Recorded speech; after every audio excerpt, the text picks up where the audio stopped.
Boa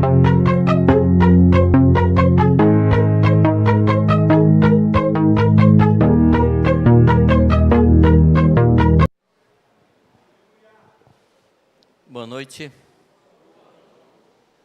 Que o Senhor nos abençoe. Que o Senhor esteja conosco nesta noite falando. Amém? A gente costuma orar pedindo que Deus inspire aquele que vai falar. Mas nós também precisamos pedir que Deus nos inspire no ouvir. Porque quando o Senhor inspirou os seus santos homens no passado a escrever a palavra, houve como assim uma codificação, saiu do coração de Deus a palavra pura, perfeita, santa, poderosa, e Ele inspirou homens santos, e esses, por um código do Espírito Santo, escreveram. Então, nós precisamos desse mesmo código do Espírito Santo para entendermos a palavra. Amém? Então, que Deus realmente santifique, não somente os nossos ouvidos, mas santifique os nossos corações, para que nós possamos ouvir o que Deus quer nos falar. E como o Carlos orou, eu creio que é de uma responsabilidade tremenda alguém chegar aqui e falar em nome do Senhor. Você não calcula como esse negócio é difícil. Você não calcula como é difícil chegar aqui e falar a palavra. Eu conheço alguns pastores novos, alguns obreiros novos, que comentam que quando chega à frente do povo, eles tremem. Pois eu quero dizer para você que pastor novo e pastor velho tem que tremer do mesmo jeito. Tem que tremer. Se não tremeu, não sabe o que está fazendo. Não sabe. Então a gente não está aqui para fazer discurso. A gente não está aqui para tomar o tempo de vocês. A gente não está aqui para cumprir tabela. A gente está aqui para ouvir ao Senhor. Eu e vocês precisamos ouvir a Deus. Amém? Antes de entrar no tema desta noite, eu queria perguntar àqueles que estiveram ontem à noite aqui, se tem alguma pergunta, se alguma coisa que foi falada e não foi compreendida direito. Alguma pergunta? Eu sei que a responsabilidade da compreensão da palavra é daquele que comunica. Vocês não são obrigados a me entender, mas eu sou obrigado a me fazer entender. Então, se alguma coisa não ficou muito clara, por favor, pergunta. Não vá para casa com dúvida. Tá bem? Eu não faço questão que vocês concordem com tudo que eu fale aqui, mas eu faço questão que você compreenda tudo que eu fale. Até para dizer, eu não creio desse jeito. Até para isso. Então você precisa compreender para dizer, eu não penso dessa forma. Amém? Nós não vamos brigar. Nós não temos esse costume. Se tem alguma pergunta, faça agora. Se não, não. Pergunta depois aos seus pastores. Não cale-se não, pergunta. Pergunta. Nós estamos falando, desde ontem à noite, a respeito da importância da família na obra de Deus. O que aconteceu no decorrer dos anos é que os estudiosos da igreja, os que analisam a igreja, os que querem compreender a igreja, com muito boa vontade e com muito bom coração, chegaram a dizer que não existe um modelo de igreja. Não existe.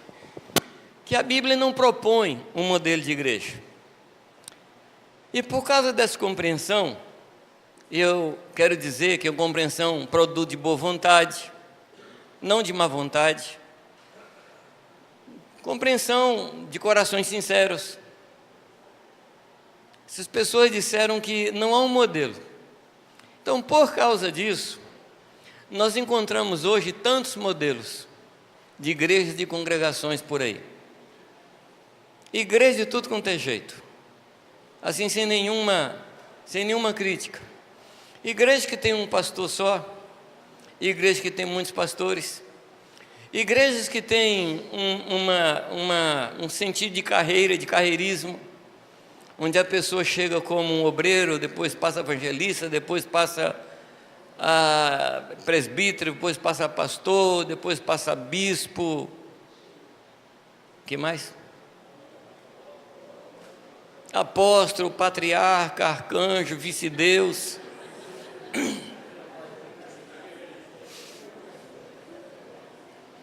E quero dizer para você que muitos desses fazem assim, com muito bom coração.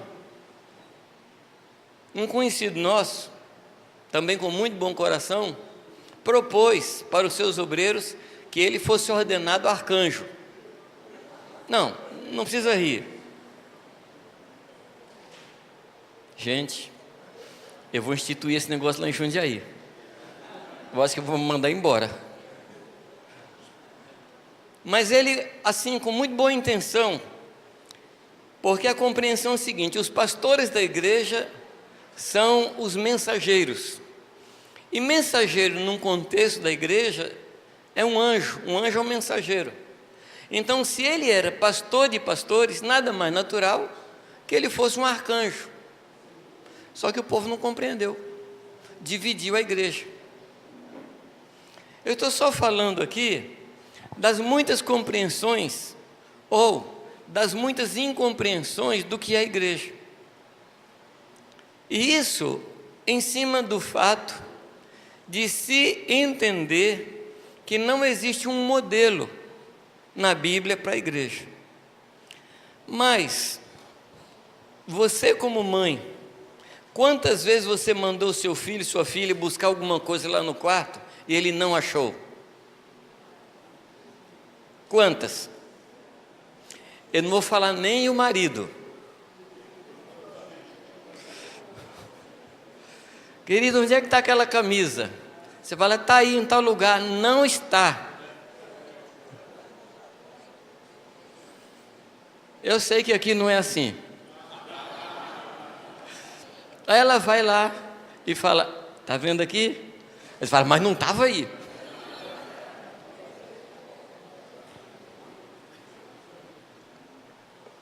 O que eu quero dizer com isso? Que talvez a gente tenha procurado o que não poderia achar e não procurou aquilo que Deus queria mostrar. Concorda ou não? Com essa possibilidade? A gente procurou o que não podia achar e não procurou aquilo que Deus queria mostrar. Abra comigo a sua Bíblia em Efésios capítulo 2. Efésios 2.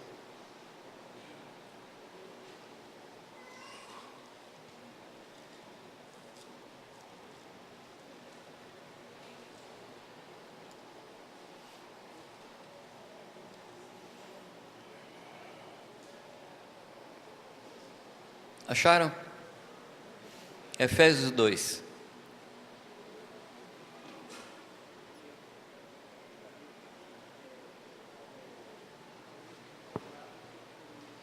Eu disse que talvez a gente esteja procurando algo que não dá para achar na Bíblia. E não está procurando o que Deus quer mostrar. Então, seguramente, a gente não vai achar. Concorda ou não? E aí, não acha e diz, eu não encontrei. Mas não é que eu não estava ali, é que a gente não procurou no lugar certo. Às vezes o filho chega no quarto assim, mãe, pega tal coisa no quarto. Ele entra e da porta ele faz assim. Aí volta, mãe, não achei. Eu acho que isso é muito comum acontecer nas famílias, né? Pois bem, eu quero que você leia comigo a partir do versículo 19 do capítulo 2. O versículo 19 ele fala o que a gente não é e fala o que a gente é. Dá uma olhada aí. Ele diz que assim, que já não sois estrangeiros, já não sois peregrinos, mas sois concidadãos. O que é um concidadão? Concidadão é um cidadão com. O que é um cidadão? Cidadão é alguém que faz parte da cidade. Então eu sou cidadão porque eu faço parte de uma cidade. E se você é cidadão da mesma cidade, você é meu concidadão. E ele diz o que? Sois concidadãos dos santos, ou seja, somos da mesma cidade. Você percebe que aqui o Senhor começa a delinear o que nós somos? Nós somos uma cidade. E nós somos aquela cidade que vai descer do céu. Não fique procurando a cidade em outro lugar, não. Não fique olhando lá para os astros, para as galáxias, esperando a cidade descer, não. Eu não vou entrar nesse campo, não, mas vou só citar Apocalipse 21, Apocalipse 22, que diz: vem e eu mostrar-te-ei a cidade, a esposa do Cordeiro, a noiva do Cordeiro. Está falando de quê? Da igreja. Então talvez a gente esteja procurando a cidade onde ela não está. Bom, vamos continuar. Nós somos o quê? Concidadãos dos santos. E somos o quê, amados? Da família de Deus. Então ele está dizendo que Deus tem uma família. Ora, se nós somos a família de Deus, o modelo da igreja é um modelo de família. O modelo da igreja não é o modelo de uma instituição religiosa. O modelo da igreja não é uma coisa institucional. O modelo da igreja é Deus Pai e nós, os filhos de Deus, concidadãos uns com os outros e irmãos e irmãs uns dos outros. Esse é o modelo de Deus. E o propósito de Deus, de acordo com Romanos 8, 28 e 29, o que é? Todas as coisas cooperam para o bem daqueles que amam a Deus e que são chamados segundo o seu propósito, a fim de quê? O que é que diz o texto? Predestinou para que todos nós sejamos conforme a imagem do seu Filho, para que ele seja o primogênito entre muitos irmãos. A palavra de Deus diz, amados, que nós seremos filhos e filhas e ele será nosso Deus. A palavra diz que nós seremos os seus santos e ele será o nosso Pai. Então qual é o projeto de Deus? É ter uma instituição religiosa? O propósito de Deus é ter um grande templo? Qual é o propósito de Deus? É ter uma família, amados, onde ele é o Pai. Então a igreja aqui na terra, o modelo que Deus tem para nós é a família. Então quando Deus, ele põe a família aqui na terra, ele está dizendo que nós precisamos viver como a igreja e a igreja precisa viver como família. A palavra também diz aqui em Efésios, que diz que todas as famílias da terra tomam o nome de Deus. Todas as famílias. Esse é o padrão de Deus, esse é o desejo de Deus, esse é o querer de Deus. Ele, o nosso Pai, e nós filhos e filhas deles. Aí eu pergunto a vocês, se nós somos família de Deus, como é que nós devemos viver? Como é que nós devemos nos comportar? Como é que nós devemos atuar? Como família de Deus. O problema é que nós divorciamos a ideia igreja da ideia de família. E aí nós estamos colhendo os resultados. E é por isso, amados, que nós temos dois tipos de vida. Uma vida na família e outra vida na igreja. E o pior é que nós chamamos os salões de reunião de igreja. Isso para complicar a situação. Nós precisamos passar por uma mudança de conceitos. Se nós não mudarmos os nossos conceitos, nós não mudaremos o nosso comportamento. Eu tenho alguma base bíblica para isso? Não. Tenho ou não tenho? Onde é que está a minha base bíblica? Esquisito, né? Eu pregar e pedir a vocês os versículos, né? Mas não é o que está escrito em Romanos capítulo 12? Transformai-vos pela renovação do vosso entendimento. Se não houver mudança de entendimento, não há transformação de vida. Nós somos segundo imaginamos, é o que diz a palavra. Como o homem imagina, assim ele é. Então a primeira coisa que precisa acontecer em nós é uma mudança nos nossos conceitos. Qual é o nosso conceito de igreja? Se igreja é o prédio, nós nos acostumamos a ter dois tipos de comportamento. Aqui nesse lugar nós temos um tipo de roupa, um tipo de palavra, um tipo de relacionamento, mas dali para fora é outro tipo. Aqui nós nos tratamos bem, aqui nós honramos uns aos outros, aqui nós não gritamos, aqui nós somos santos, aqui nós somos maravilhosos, mas lá fora, que Deus nos acuda. Por causa do conceito que nós temos. Se eu compreender que eu sou igreja de Deus, aqui, no trabalho, no ônibus, na escola, qual vai ser meu comportamento? Os irmãos percebem como nós precisamos de uma mudança de conceito?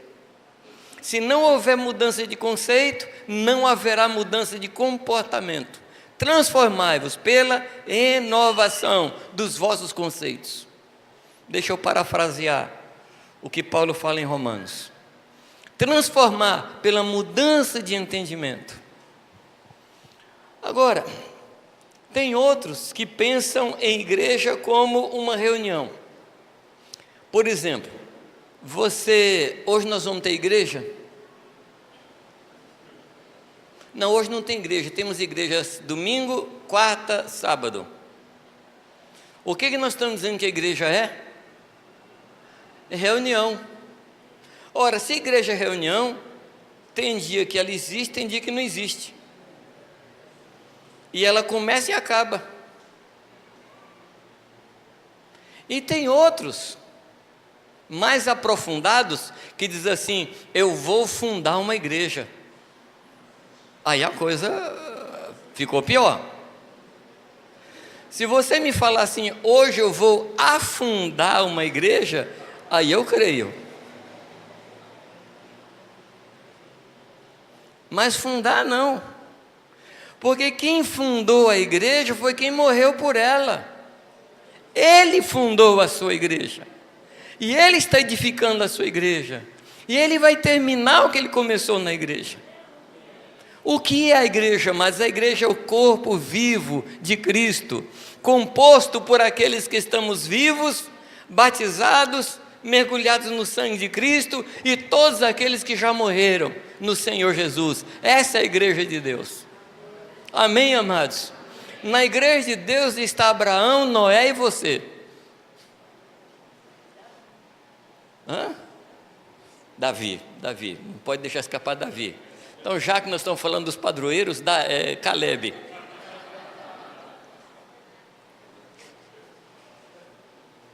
São esses irmãos que compõem a igreja, nós estamos misturados com esses. Amém, amados? Essa é a igreja viva do Senhor Jesus Cristo. A igreja não é um local. Às vezes a pessoa pergunta assim, você vai na igreja hoje? Vocês já ouviram essas coisas que eu estou falando aqui, não? Já ouviram? Eu vou fazer uma pergunta pior. Você já falou isso? Pois é. Eu quero dizer para você que você só vai para a igreja uma vez. É quando você se converte. Acabou, você não vai mais para a igreja. Você é a igreja. Você é a igreja. Amém? E como é a igreja? A igreja é constituída por um pai, e muitos filhos, semelhante ao filho mais velho. Essa é a igreja. Então você percebe que nós buscamos modelo onde não podia haver modelo? Você percebe que nós não buscamos o que deveríamos buscar? Então qual é o modelo da igreja? O modelo da igreja é o modelo da família. E nós, como famílias, nós vivemos como a igreja do Senhor. Ou seja, a família tem que viver como igreja e a igreja tem que viver como família, porque é uma só coisa. Amém? É por isso, amados, que ontem nós procuramos ser muito enfáticos na posição dos maridos, na posição dos pais de família, porque cada pai, cada mãe traz para dentro da sua família o próprio caráter do nosso pai. A principal função minha como pai é mostrar o caráter paternal de Deus. E a principal função dos pastores, a principal função dos obreiros da igreja é revelar a paternidade de Deus. Não é mais do que isso, amados. Nós não somos líderes de religião, nós não somos chefes de religião. Nós estamos aqui como obreiros para mostrar como Deus é Pai. E isso tem que causar uma revolução completa na nossa vida. Os relacionamentos têm que mudar completamente. E é por isso que nós nos tratamos como irmãos. Nós somos irmãos uns dos outros. Não é porque nós nos chamamos de irmãos que somos irmãos. Nós somos irmãos porque somos nascidos do mesmo Pai. Agora a gente se chama de irmão, não é verdade? Principalmente quando a gente esquece o nome do irmão. Aí chama irmão, né? Mas como é que você chama seus irmãos lá na casa?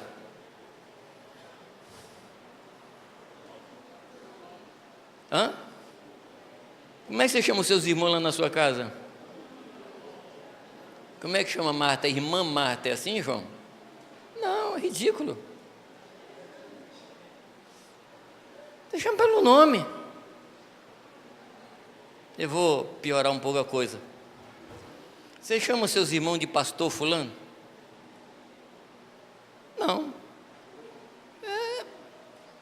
É o nome da pessoa. Me faz um favor. Eu sou seu irmão. Eu sou seu irmão. Me chame de Jamê. Você já reparou que a única pessoa no universo que merece todos os títulos nós chamamos de Jesus?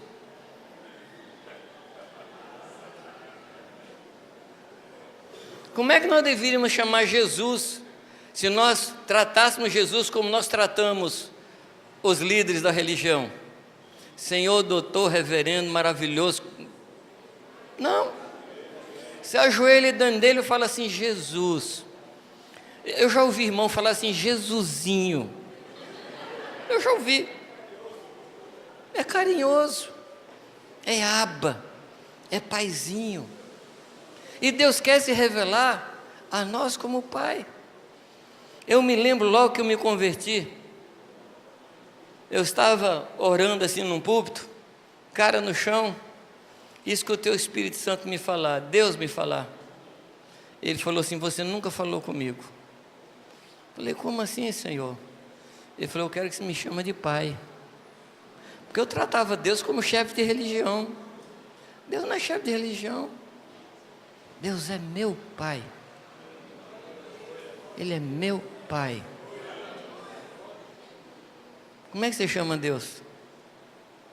Tem gente que trata Deus como se estivesse escrevendo um ofício para um juiz. Tu, soberano, Senhor e tal coisa embaixo, nestes termos pede deferimento. Para com isso. Para com isso. Trata Deus como seu Pai, porque é o que Ele é. E Ele nos trata como seus filhos. E como é que nós nos tratamos um ao outro? Pelo nome. Pelo nome. Amém? Eu sei que eu estou pisando em terreno pantanoso, Mas Deus vai nos levar à verdade. Deus vai nos levar. Deus chamou Abraão de amigo. Deus não chamou Abraão de Senhor Abraão, Mestre Abraão, Pastor Abraão. Não, Abraão. Ah, mas chamar pelo nome é falta de respeito. Você já ouviu uma discussão lá no nosso maravilhoso, na nossa maravilhosa Câmara dos Deputados, como é que um trata o outro? Vossa Excelência não presta.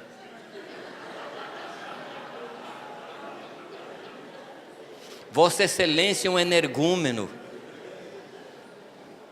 Vocês não já ouviram?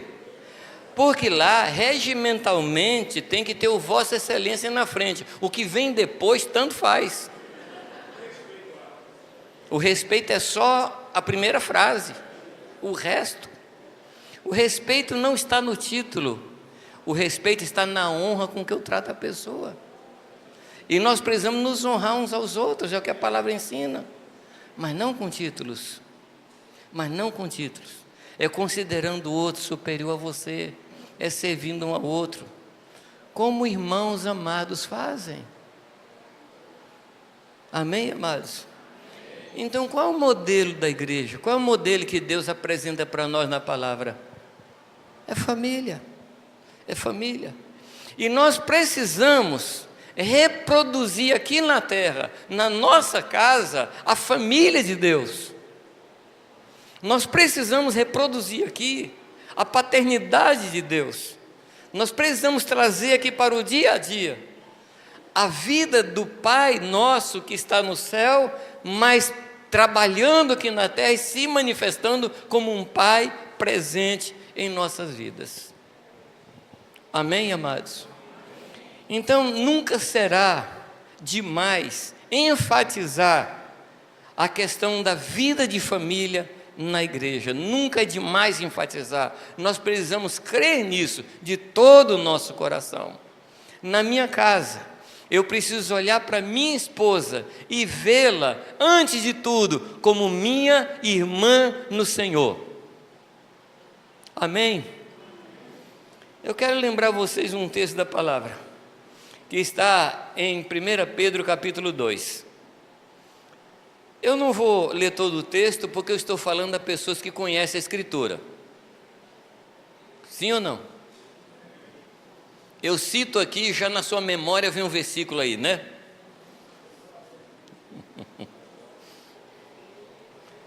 Primeiro Pedro capítulo 2, a partir do verso 19, Pedro está nos ensinando qual é o propósito da vida de Deus em nós.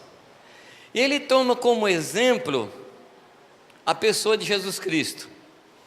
Ele está dizendo, amados, que é grato a Deus, é agradável a Deus, quando nós sofremos uma injustiça por causa do nome dEle. Nenhum de nós gosta de sofrer injustiça, sim ou não? Sim ou não?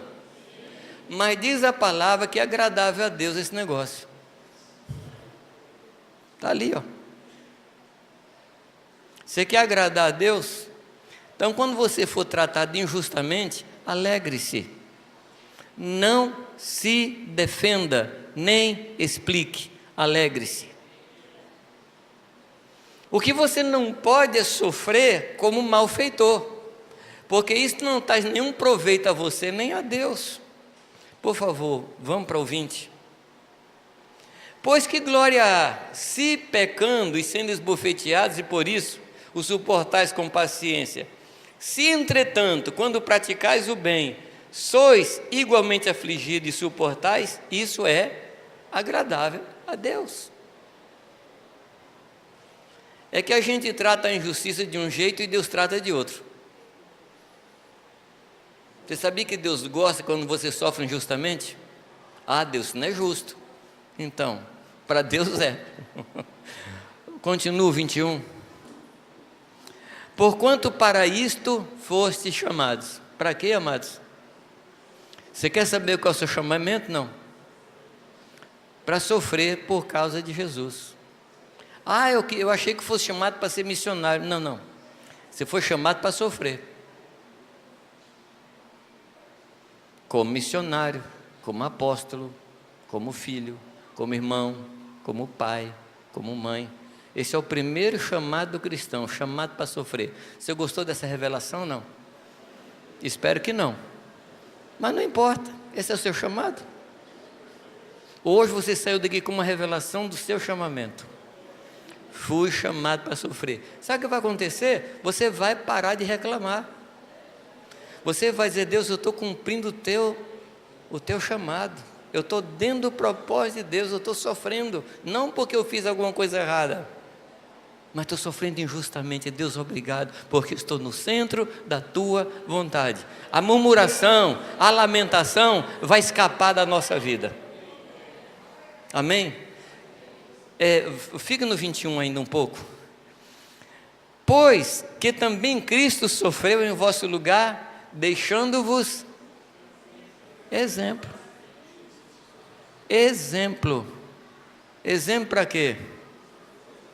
Para seguir os seus passos, pisar onde ele pisou. Pisar onde ele pisou. Por favor, vamos caminhar mais. O qual não cometeu pecado, nem dolo algum se achou em sua boca. 23. Pois ele, quando ultrajado, não revidava. Ele não revidava. Quando maltratado, não fazia ameaça. Você já viu crente? Na hora que ele sofre uma afronta, ele assim: você vai ver, Deus vai pesar a mão sobre você. Você já viu, não? Uma vez uma senhora chegou para mim, uma senhora muito crente, e ela estava assim, brigada com o pessoal incrédulo. Ela falou: está escrito que eu vou pisar na cinza deles, está escrito.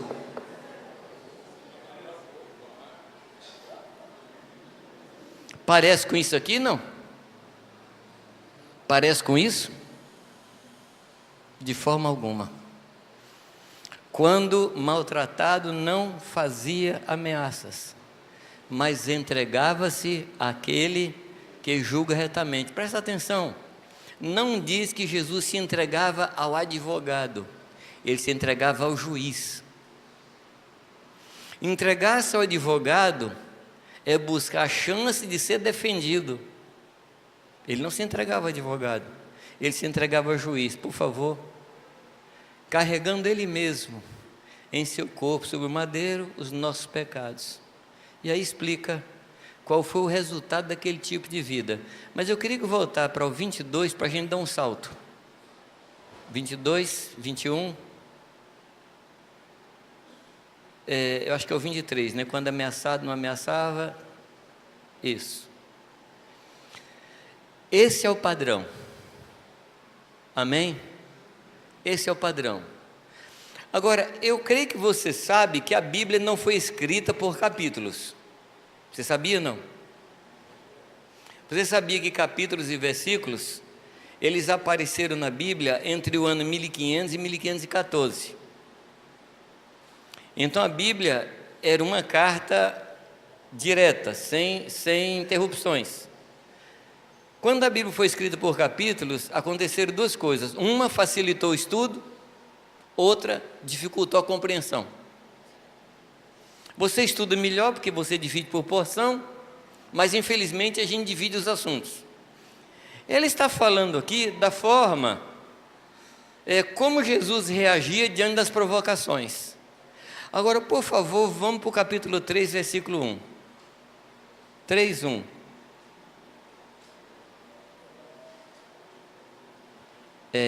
Isso. Mulheres, sede vós igualmente. Esse igualmente está se referindo a quê? Está se referindo a quê? A como Jesus reagia. Ah, mas você não é casado com um homem como eu sou. Você não tem um marido como eu tenho. É por isso que eu reajo desse jeito. Espera aí. É verdade que Jesus também não era casado com seu marido. Mas Jesus passou por muitos problemas piores do que você passa. E como é que ele reagia? Quando ameaçado, não ameaçava. Quando ultrajado, não ultrajava. não ameaçava as pessoas. Então o Senhor Jesus, através de Pedro, ele traz a vida de Cristo para o contexto da família. Ele não está falando exatamente como nós devemos viver em termos de igreja. Ele traz a vida cristã e a forma de reagir para o ambiente, para a intimidade da casa. Os irmãos me compreenderam? Ele não está falando da vida na igreja grande, ele está falando da vida na igreja pequena. É por isso que ele usa esta palavra igualmente, porque Cristo foi submisso ao seu Pai em tudo. Cristo foi submisso ao seu Pai. E aí, Pedro coloca aqui o caso de alguma mulher que tem marido que não obedece. Interessante que o texto aqui não está falando de marido incrédulo, está falando de marido que não obedece, ou seja, até crente. Seu marido é obediente a Deus? Não está perguntando se ele é crente ou não é crente, porque tem marido que é crente e não é obediente. Concorda comigo, não? Os irmãos concordam, não? Só a mulher que respondeu. Os homens concordam que tem marido que não obedece a Deus? E aí, como é que a mulher deve se comportar diante de um marido que não obedece? Ameaçada, não ameaça; ultrajada, não ultraja, mas se entrega ao reto juiz. Ela passa a agir como o Senhor Jesus age, porque Ele deixou exemplo para que as mulheres sigam os passos de Jesus. Amém, minha irmã? Está compreendendo? Pedro traz a vida cristã para o relacionamento dentro da família. Mas vamos deixar de falar um pouco das mulheres. Vamos lá para o versículo 7. E lá começa de novo com um advérbio. Maridos, vós, igualmente. Mas igualmente a quem? Àquele que ameaçado não ameaçava, que injuriado não injuriava, que ultrajado não ultrajava. Aquele que sofria injustamente. Como é que o marido deve se comportar dentro de casa? Como Cristo. Ah, mas minha mulher, ela é pirracenta. Tá bom, o que você vai fazer? Você vai fazer pirraça também? Ou você vai fazer como Cristo? Porque tem marido, é um negócio sério. A mulher fala, querido, faz isso. Só porque está mandando, eu não faço. Marido teimoso, para não falar outra coisa. Marido teimoso. O fato da mulher falar e você andar naquilo, não significa que a mulher é superior a você. Porque na realidade, diante de Deus, não há superior a um outro. Não há superior. Eu vou falar um negócio aqui e vou explicar depois, então não reaja. Diante de Deus não há macho nem fêmea. Não tem nada a ver com identidade de gênero. Nada a ver com identidade de gênero. Porque para o Senhor, o homem é homem, a mulher é mulher. Com funções diferentes. Com funções diferentes. E a função não me faz superior à minha esposa. E a minha esposa não é superior a mim. Eu tenho uma tarefa, como sacerdote, como profeta, como pastor, de guiar a minha casa. E a minha esposa tem uma função de manter minha casa em ordem, para nós dois levarmos a casa à vontade de Deus. Nenhum dos dois é superior. E nós vamos prestar contas a Deus daquilo que foi o nosso encargo, daquilo que Deus nos encarregou a fazer. Amém? Vamos continuar no texto, esse texto mesmo. Vivendo a vida do lar com discernimento. E qual é o discernimento que Pedro propõe? Tendo consideração para com vossa mulher como... Aqui esse texto, essa versão fala de parte mais frágil. Outra versão fala de vaso mais frágil. Não significa que o homem é forte e a mulher é frágil. Está dizendo que a mulher é mais frágil. Agora, se você tem um vaso frágil na sua casa, o que você faz com ele? Você usa de qualquer jeito? Você deixa em qualquer lugar ou você guarda e tem mais cuidado com ele? Pois é. Como é que a gente cuida das nossas esposas? De qualquer jeito? E a mulher mais frágil não é fisicamente. A Irani diz que se o homem tivesse um filho num ano e a mulher tivesse um filho no outro ano, toda a família tinha um filho só. Era a mulher que tinha. Porque o homem não aguenta a dor do parto. Não aguenta. Eu sei o meu comportamento quando tem uma pedrinha pequenininha assim, cálculo renal. É muito menor do que uma criança de 2, 3 quilos. E eu sei o que eu sofro. Então, quando eu percebo a pedrinha querendo mover, eu falo, Deus tem misericórdia, Senhor, eu pago se eu quiser, eu prometo que eu vou de joelho até a parede. Não, não é isso não. Eu prometo que... É uma pedrinha assim, agora você pensou uma criança de 3 quilos dentro de você querendo sair? A fragilidade da mulher não está no físico. A fragilidade da mulher está no seu emocional. E por que a mulher é mais frágil emocional? Porque ela precisa ter um coração pastoral para trazer o equilíbrio dentro da sua casa. Por isso que ela é mais frágil. Ela precisa ser mais sensível. O homem é profético, a mulher é pastora. O homem ele tem uma visão de longo prazo, a mulher tem visão de curto prazo, porque precisa.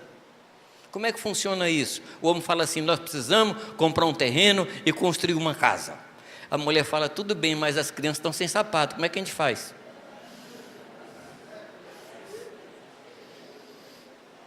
Qualquer semelhança é mera coincidência. Mas é assim. Deus fez assim, Deus fez a mulher com essa sensibilidade. E quanto mais sensível, mais frágil, por isso precisa ser mais protegida. Viver a vida com o mundo lá com entendimento é compreender essas coisas. Amém, amados? Que diz mais o texto?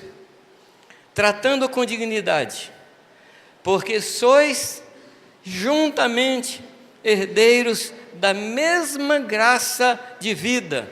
Amados, antes de sermos marido e mulher, nós somos herdeiros da graça de Deus. Nós somos irmãos. Antes de ser marido e mulher, nós somos irmãos. Deixa eu lhe falar uma coisa que talvez você nunca tenha pensado. A Bíblia não traz uma proibição no sentido que você não pode casar com uma pessoa do mundo. A Bíblia traz um alerta que você não deve casar com uma pessoa do mundo. Porque não dá para conviver, porque os dois precisam ser co-herdeiros da graça de Deus. Não funciona se um é herdeiro e o outro não é. Não funciona. Quando o homem se converte, a primeira coisa que acontece na sua vida, o seu espírito é vivificado. Agora, como é que acontece? Uma pessoa que tem um espírito vivificado e a outra não tem. Como é que pode haver comunhão nisso, amados? Então a Bíblia aconselha e diz que não deve, porque não funciona. É como tentar colocar uma tomada de 3 pinos numa tomada de 2. Não funciona. Não funciona. Não é porque Deus é caprichoso e fala, não casa porque eu não quero. Não. Deus nos protege dizendo, olha, não funciona. Não entra por esse caminho. Porque nós precisamos ser co-herdeiros da mesma graça de Deus para que possamos cumprir o papel que Deus tem para a nossa casa. Amém, amados? Por favor, pensa nessas coisas. Pensa nisso. Antes de eu ser marido de Irani, nós somos irmãos. E aí eu pergunto, como é que os irmãos se tratam?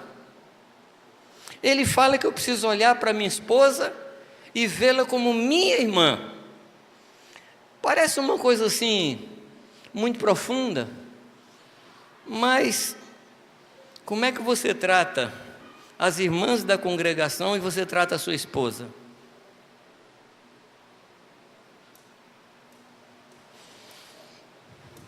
Como é que é? O irmão da congregação chega para você e fala assim, irmão, você poderia me dar um copo d'água?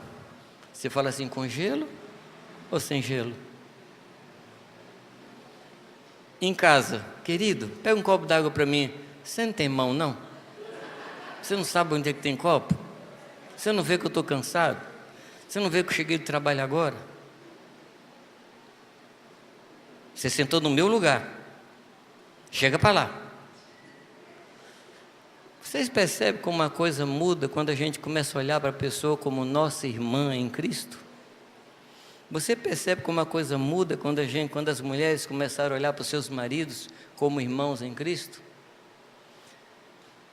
Vão ocorrer muitas mudanças, principalmente na área da oração.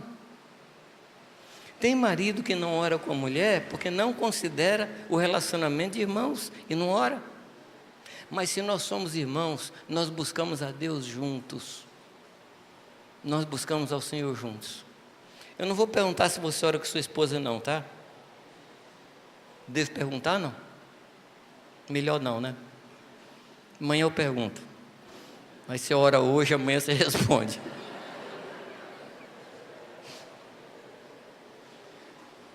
Estuda a palavra com ela.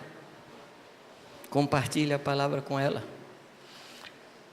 Via de regra, quando eu estou estudando a palavra e Deus me dá alguma coisa nova, quem come o pão quentinho é Irani.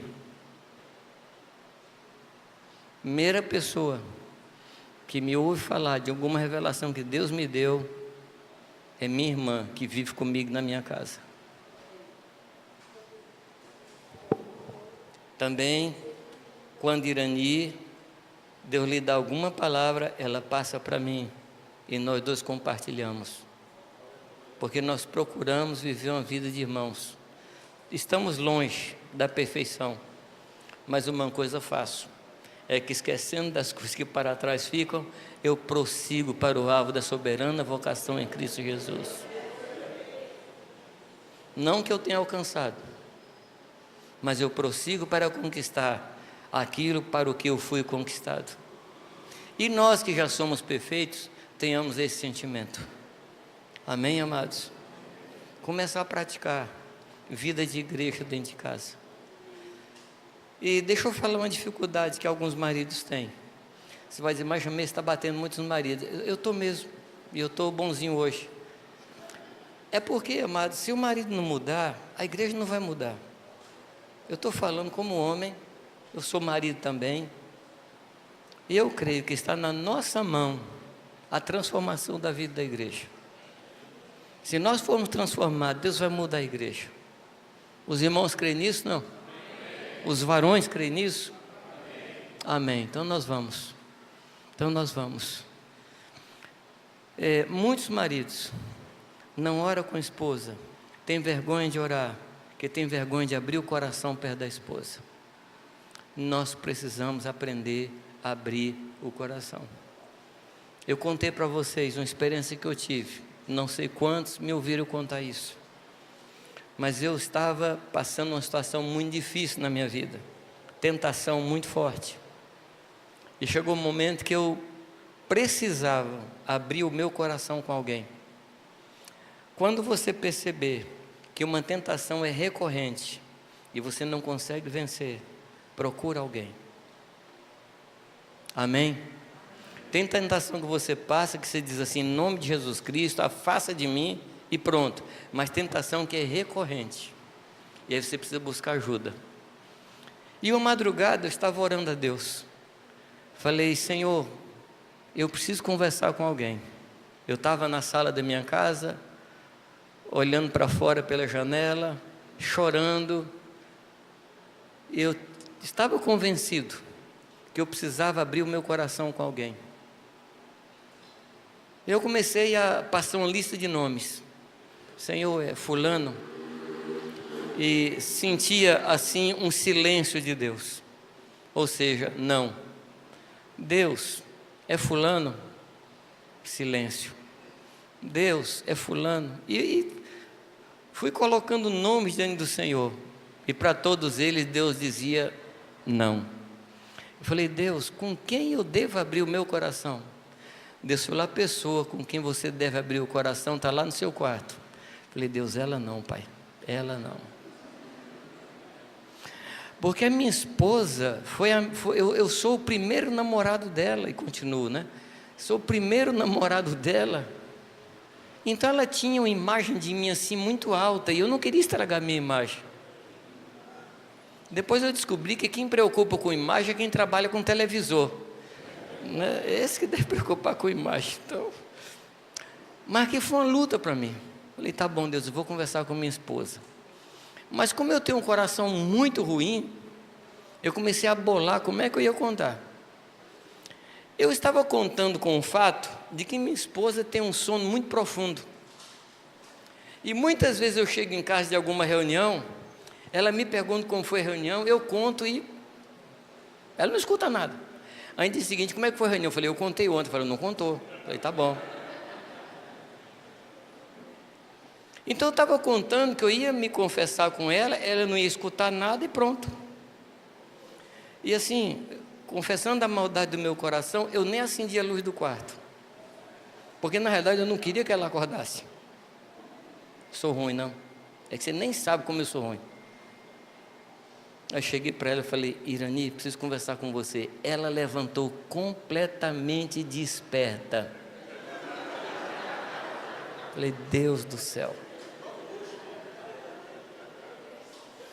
Eu falei para ela, Irani, eu estou passando por isso, por isso, por isso. Ela falou assim, eu tinha percebido. Quer dizer, o caso estava ruim. Falei, ora por mim. Ela impôs a mão na minha cabeça, orou por mim e acabou. Trate sua esposa como sua irmã, sua primeira irmã. Trate seu marido como seu primeiro irmão. Amém? E não se sinta humilhado se ela chegar para você e falar assim, querido, vamos orar? Ora, meu irmão. Se ela estiver chamando você para roubar, está chamando para orar. Não, porque eu sou cabeça. Para com isso. Cabeçudo. Cabeça dura. Ora. Querido, nós precisamos orar sobre tal coisa. Ora. Você lembra de Naamã? O profeta falou para ele, mergulha 7 vezes. Ele falou, eu? Um homem como eu vou mergulhar 7 vezes nesse rio? Vou pagar mico? De jeito nenhum. Aí tinha alguém consciente perto dele, sábio, falou assim, ô Naamã, se te fosse pedido uma coisa difícil, você não faria? Está pedindo só que você mergulhe. E por que 7 vezes? 7 vezes é para acabar de vez com orgulho. Porque podia ser uma só. Não, mas Deus falou, é 7. Se sua esposa lhe chamar para orar, ora. Nós temos esse acordo entre nós. Aliás, nós nem fizemos esse acordo, né? Eu chamo ela para orar, ela me chama para orar, e a gente ora. A gente tem que facilitar a vida. Amém? Quem lembrar primeiro, chama o outro. Lê a Bíblia junto. Estudar a Bíblia junto. O que nós fazemos como igreja, devemos fazer dentro de casa. Amém? O que nós fazemos como igreja, devemos começar dentro de casa. A vida, eu diria, na família maior, vai melhorar quando a vida melhorar na família menor. Amém, amados? Nós precisamos disso. Deixa eu avançar um pouquinho mais com você. Eu queria chamar a sua atenção, e eu aprendi uma coisa, eu nunca consigo terminar minhas mensagens. E não é aqui que eu vou terminar. Então, no ano que vem, ou em 2019, a gente continua. Mas eu queria chamar a sua atenção para a vida de 2 homens. Um é Abraão. Abraão foi chamado por Deus para ir para uma terra que ele não conhecia. Ele obedeceu. Deus está nos chamando para uma terra que nós não conhecemos. Deus está nos chamando para um patamar novo de vida cristã, que nenhum de nós conheceu ainda. Concorda ou não?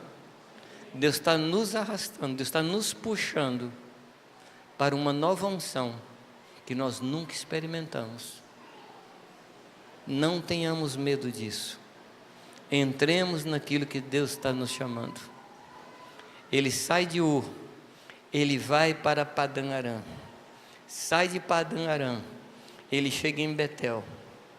E em Betel, ele estabelece o seu primeiro altar. E o interessante é que ele constrói o seu altar, ele faz o primeiro altar num lugar. Aliás, o primeiro altar foi em Siquém, mas o segundo altar ele faz ali entre Ai e Bet-Aven. Ai fala de ruínas, Bet-Aven fala de um lugar difícil, e ele constrói o seu altar ali no meio. Isso para nós é uma lição. Nós vivemos entre ruínas e destruição deste mundo. Não se espante com o que está acontecendo à nossa volta, porque é assim mesmo, infelizmente é assim mesmo. Famílias sendo destruídas, filhos se perdendo, mães e pais se perdendo, mas nós precisamos estabelecer um altar nesse lugar onde nós estamos. Quando José tem o seu filho no Egito, ele põe o nome dele de Efraim, porque diz que Deus me fez próspero na terra da minha aflição. Deus quer nos dar Efraíns, Deus quer nos dar frutos no meio da aflição. Amém? Ele sai daquele lugar, chega até o Egito, expõe toda uma visão quase a se perder. Havia fome em Israel, havia fome ali na Palestina. Por medo de morrer de fome, o pai da fé vai para o Egito. Um momento de fraqueza, ele vai para o Egito. Lá no Egito, ele expõe a sua família à perdição. Você se lembra o caso? Porque Sara era uma mulher lindíssima, aos 90 anos. Ele diz para ela: não fale que você é minha esposa. Deus guarda aquela família. E ele volta. E para onde é que ele volta? Ele volta para Hebrom e edifica um novo altar ao Senhor. A vida de Abraão foi uma vida de edificação de altares. O altar, ele fala de uma vida de adoração ao Senhor e uma vida de sacrifício diante de Deus. Nós precisamos acostumar a nossa família a viver uma vida de sacrifício para o Senhor, sacrificando aquilo que é para nós, em benefício daquilo que é para Deus. O altar fala disso. E nós precisamos viver assim e ensinar a nossa família isso, a uma vida de entrega ao Senhor. Amém, amados? E ele viveu dessa forma. Deus lhe deu o filho. Quando Deus lhe dá o filho, depois Deus toma esse filho. O que Deus queria? Deus queria, amados, que Abraão nunca pensasse que aquele filho tinha sido geração própria de Abraão, e Deus não queria que em momento algum Abraão tomasse posse daquela criança. O que nós temos, amado, veio do Senhor e volta para Deus. Nada é nosso, nem nossos filhos, nem nossos bens, nem nossa casa. Nós sacrificamos ao Senhor para a glória dele. Nós não temos nada. A vida de Abraão foi marcada por isso, uma vida de altar. Mas eu queria chamar sua atenção para uma outra pessoa, que eu diria que é como é que eu chamaria? O alter ego. Não sei se poderia chamar de alter ego, mas aquele que viveu ali à sombra de Abraão. Eu não sei se você já tomou um tempo para dar uma olhada na vida de Ló, mas Ló é o tipo de homem que segue alguém que tem visão, mas ele não tem. Entendeu ou não? Ló é aquele tipo de homem que anda atrás da visão dos outros, mas ele não tem visão para si. Diversas vezes Deus fala assim: e Abraão saiu de um lugar para outro, e com ele foi Ló. E Deus falou com Abraão, e Abraão para lá, e com ele foi Ló. Era um carona inconveniente, era um carrapato, não se via para a obra que Abraão queria fazer. Não era filho, não era pai, não era irmão, porque Deus havia falado: sai da tua terra e da tua parentela, e Deus não falou assim, exceto sobrinho. Não leva ninguém. E ele levou. E eles caminham juntos. Até um momento, queridos, até o momento que o rebanho dos dois começam a crescer e ocupam muito a terra. E os pastores começam a brigar entre si. E Abraão chega para Ló e diz: Ló, escolhe o que você quer. Se você quiser ficar nas montanhas, eu vou para as campinas. Se você quiser ficar nas campinas, eu vou para as montanhas. Se você for para o norte, eu vou para o sul. Se você for para o leste, eu vou para o oeste. Escolhe. Ló escolheu as campinas, escolheu a facilidade de vida. E ele foi para as campinas. E ao mesmo tempo que Abraão ia construindo os altares ao Senhor, Ló ia armando as suas tendas até Sodoma. Ele caminhava numa progressão, ou melhor, numa regressão. A presença de Abraão, um homem de Deus, na medida que ele se afastava de Abraão, ele se aproximava de Sodoma. E onde é que nós vamos encontrar, no capítulo 14 de Gênesis, onde é que nós vamos encontrar Ló? Dentro de Sodoma. Dentro de Sodoma. Mais tarde, nós vamos encontrar Ló assentado à porta da cidade. Quem se assentava à porta da cidade eram os juízes que julgavam as causas do povo.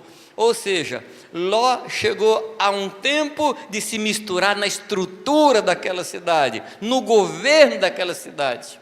Uma cidade corrompida, uma cidade que não temia a Deus. E o interessante é que Pedro diz que Ló se angustiava, o justo Ló se angustiava com aquilo. Ou seja, era angustiado, mas continuava vivendo em Sodoma. Eu vou falar uma palavra às irmãs, por favor, escutem com cuidado. A palavra chama Ló de o justo Ló. Mas eu pergunto a vocês, por que Ló foi para Sodoma? Eu vou lhe dar uma dica. As filhas de Ló tinham namorados dentro de Sodoma. A mulher de Ló era apegada a Sodoma. Entendeu a dica, não?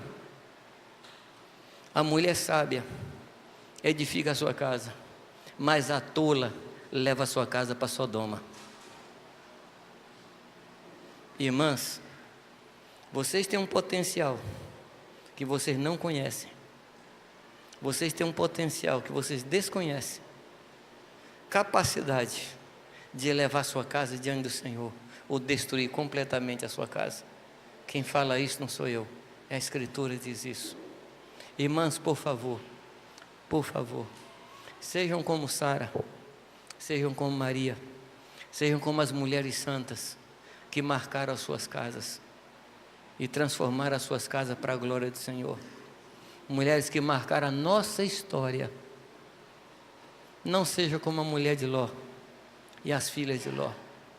Ló chegou a uma crise tão grande que quando os anjos chegam avisando que vão destruir a cidade, o povo da cidade, que era muito parecido com o povo de hoje, cerca a casa e tenta tirar os anjos lá de dentro para abusar sexualmente dos anjos. O que é que Ló faz? Oferece às suas filhas virgens. Amados, eu tenho 3 filhas. Nós temos 3 filhas, mas eu tenho, no caso. Os pronomes lá em casa, possessivos, têm que ser muito trabalhados. Mas nesse caso, eu tenho 3 filhas. Não passa na minha cabeça deixar qualquer pessoa tocar nas minhas filhas.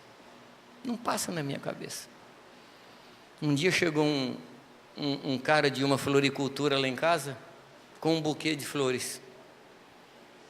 E, para a sorte dele, quem atendeu a campanha foi eu. Eu falei: que flores são essas? Não, é um admirador da sua filha. Eu falei: o único admirador que minha filha tem sou eu. Leva essas flores para quem mandou. Aqui em casa não. Lá em casa eu sempre tinha uma espingarda de sal. Passou voando em cima da casa, espingarda de sal. Não de chumbo não, porque podia ser um anjo, né? Mas saía queimado, pena queimada. Não me imagina fazer o que Ló fez. Não imagina entregar as filhas para ser abusadas, para proteger quem? Anjos. Eu penso assim, não são anjos? Que se protejam. Ué, anjo foi mandado para me proteger. Eu não estou aqui para proteger anjo. Mas isso foi até onde Ló chegou. Quando os anjos parecem que perdem a paciência, puxa Ló para dentro, quer levar os genros abusam dele. E ele puxa as filhas e a mulher. Lá fora da cidade, a mulher olha para trás. Lembra não? E viram estátua de sal. E eles fogem, passa por Zoar, ficam um tempo em Zoar, uma cidadezinha pequena da planície, e depois, mais tarde, vão para as montanhas. E lá nas montanhas, para onde eles vão? Morar nas cavernas. Não morava mais em tendas, agora nas cavernas. Tenda é sinal de mobilidade, simplicidade, disponibilidade, entrega ao Senhor. Foram morar em cavernas. E o que aconteceu na caverna, amados?